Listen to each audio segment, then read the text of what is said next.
Major shout out to ThADailyPursuit, my boy BJ, my girl Smiley, holding it down out here in ATL, showing me major love out here. Major shout out to the ThADailyPursuit. Let's get it. Understand, man, my diamonds took you ready, nigga. Better understand, I bet your ass run this back from me to touchdown in your city and everybody got me ready, nigga. Jealous ass nigga, see me in the club, don't want it, nigga. But I understand, man, my diamonds took you ready, nigga. Yeah, my name, this your boy 10 Million from Brunswick, Georgia. Just relocated from Dallas, Texas to ATL. You know what it is, it's your boy. I've been doing music basically since I was 13, since my aunt passed. I was raised by my aunt.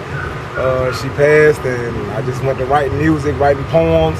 Then it turned into music, you know what I'm saying? It was a point in time I thought I could sing, but I figured that wasn't my career, so I just went to rapping, you know what I'm saying? Putting all my lyrics together. That's basically what got me into rapping, just putting all my thoughts, my feelings on pen and pad.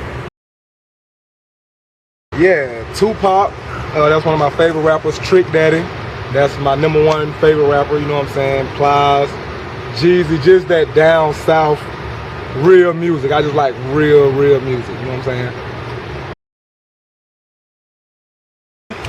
My music just real, straight to the point, you know what I'm saying? Hardcore. I got a lot of good songs for the ladies, you know what I'm saying? Like, I just like to do real music. When I was born, I weighed 10 pounds and 10 ounces, and everybody called me 1010. I got it tatted up on my arm. When I was 15, I got my first set of goals. I had 6 goals to the top. Jewelry and all that. I always liked the jewelry and flashy stuff with my cousin. When I got my grill, she was like, my cousin Dawn, shout out to Dawn, she was like, we ain't calling you 1010 no more. Nigga, you look like 10 million. Ever since I was 15, that's been it. You know, so I got it tatted on my neck, and it just fell in with my career. 3 wishes. That's a good question. To be successful, to be, that's my #1 wish, to be successful. My second wish is to,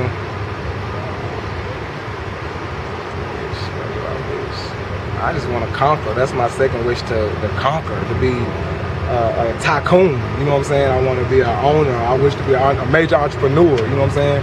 I wish for a lot of shit. For the baddest bitch in the world. I wish for a lot of shit, you know what I'm saying? But my main wish is just to be successful, to be able to enjoy my career, you know, give back to others, you know what I'm saying? Tell my story, what I went through to get where I'm at now and to where I'm going further, you know what I'm saying? Just to impact others, that's my #1 wish. 3 things I can't live without. I can't live without my hats, fitted caps. I can't live without nice shit, nice cars. I can't live without money. I can't live without just being, 3 things. I just can't live without, I can't live without God. You know what I'm saying? That's the #1 thing I can't live without, but.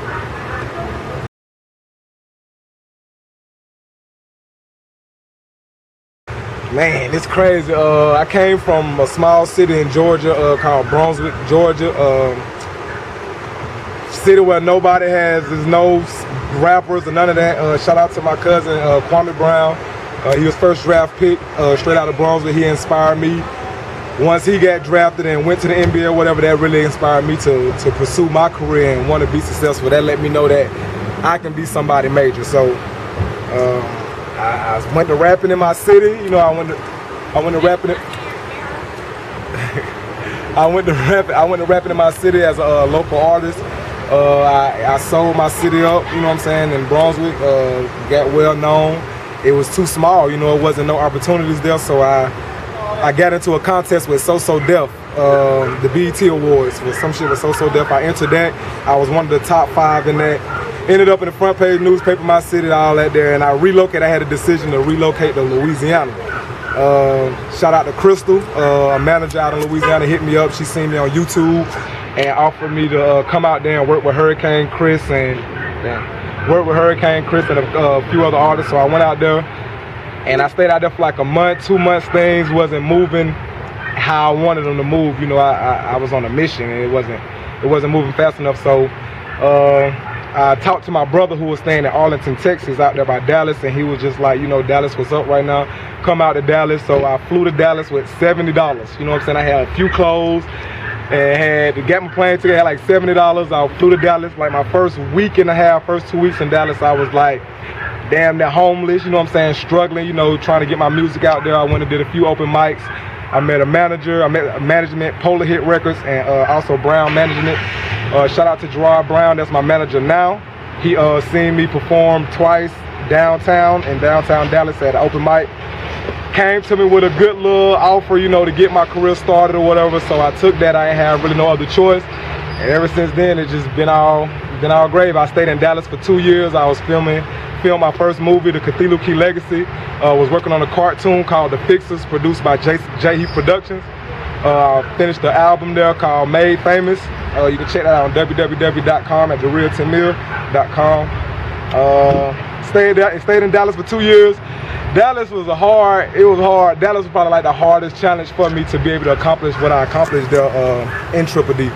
But so I stayed in Dallas for 2 years, networked with artists, photographers, you know, producers, all that. Shout out to Young Star Productions. Had an opportunity to come out here to Atlanta after I stayed in Dallas for like 2.5, 3 years.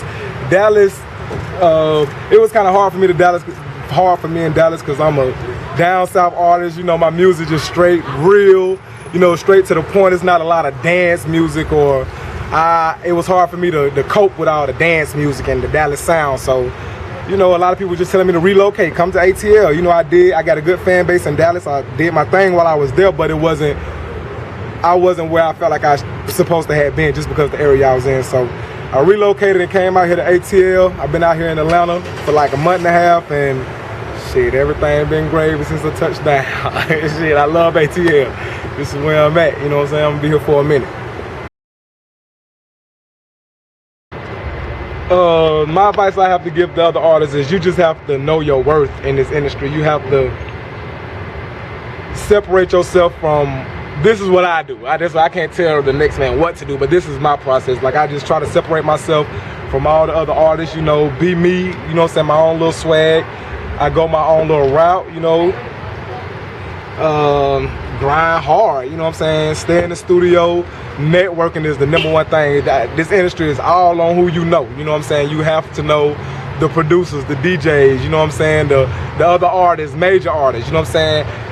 You have to know people, you have to connect yourself with people that's making major power moves if you want to make major power moves, you know what I'm saying. So that's the biggest advice I can give to any artist, is just surround yourself around professionalism and just apply it to your character and to your structure and build yourself as an artist. It's a major difference between a rapper and an artist, you know what I'm saying.